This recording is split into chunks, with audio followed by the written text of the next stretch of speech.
Kyle McCarley here with Original Media for Gamers. I'm talking to Daniel Erickson. Is that right? Daniel That's right. Erickson, the writing director for Star Wars: The Old Republic.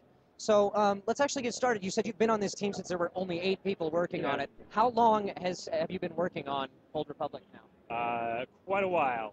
I can never remember actually officially when we started and officially when we announced, but it's been a good long while, and it's why it's so exciting. I came specifically to this event because I wanted to see real people playing it for the first time.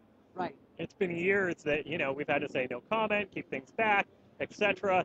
And all we want to do, of course, is talk about it. All we want to do is show it off. So now to just say, hey, go over there and play it. You can see what's going on. So is this the first time here at Penny Arcade that this is the first time that people have been able to get their hands on the game? This is a North American premiere. We had it going at Gamescom in Germany just a couple of months ago, and that was the very first time. Okay, great. So one of the things that a lot of people have been asking, about Star Wars: The Old Republic, and I mean, how does this differ from all of the other MMOs out there? Like, they all seem to fall under that same World of Warcraft formula. How is this different? Really, this is us taking the RPG part of the MMORPG and putting it back in, right? So everything has story, everything has context. It's full voiceover, and it's not just full voiceover for the NPCs, but for you as well. You have decisions to make. You're going to make decisions all the time, and it's going to change the way you go. Having a context and knowing why you're doing things makes everything different. Also, we didn't sign up for a lot of the MMO tropes. Our combat is fast, it's exciting, you're knocking people all the time. As soon as you get out of combat, you can heal right up. We don't want you sitting around on a hill, like, healing up. We don't want you spending 3 minutes fighting one guy. Yeah. Like, we want everything to look and feel like you're starring in a Star Wars movie. Okay, great. Yeah, and I remember seeing a whole lot of developer diaries and stuff talking about the fact that you're trying to change from the typical, like, 20 guys fighting one giant boss and trying to focus more on being more heroic and taking on multiple bad guys at the same time. So, is there a lot of that in the game? Like, am I going to be fighting off, like, 7 guys at once? Absolutely, and if you sit down and play the game now, like, you're always outnumbered, right? Like, it's fine to have a one-on-one fight with the giant, awesome boss, Right. but, like, you don't fight one stormtrooper for 3 minutes. Okay, great. That's exactly what I wanted to hear. So, Star Wars Galaxies, obviously the first Star Wars MMO. Mixed reviews about that, to say the least. And especially about when it came to the lore. Now, you're the writing director, so you can totally speak on this from firsthand experience. So, setting this in a universe that's long before all of the movies and the expanded universe and all of that stuff, what kind of freedom do you have to play with and make something that still fits within the Star Wars universe versus the Star Wars Galaxies, where it was all squeezed within that, like, 2-year time period? One of the things that's really nice about working with Lucas is you can see from the extended universe, they give people a ton of freedom. They love to let their creatives go.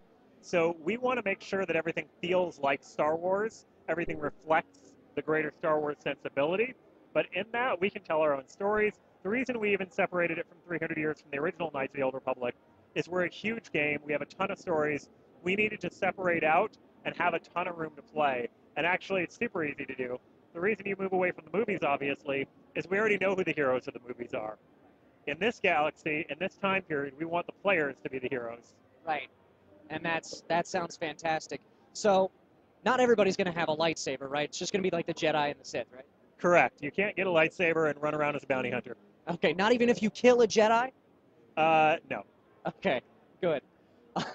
Want to make sure that's out there, because, Clone Wars Adventures just came out, and I tried it, or the beta's just come out, tried it.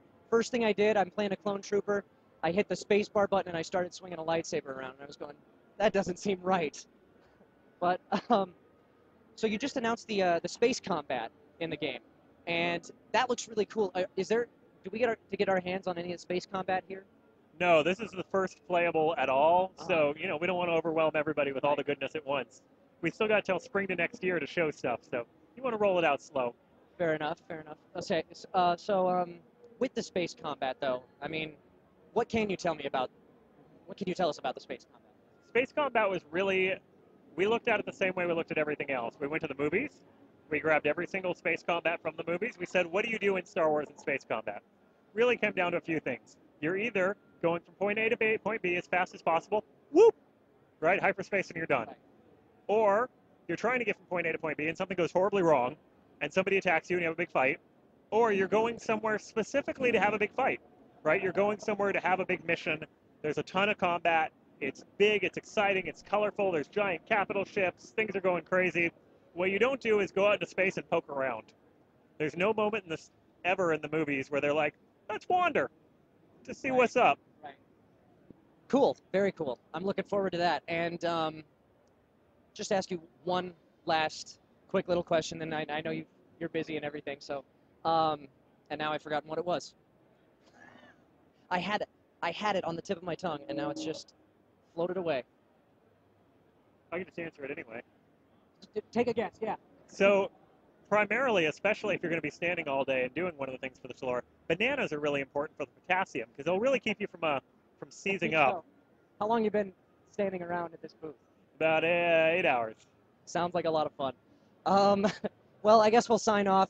Thank you very much. This is once again Original Media for Gamers. Kyle McCarley here with Daniel Erickson, the writing director for Star Wars: The Old Republic. Thank you again. Thank you, sir.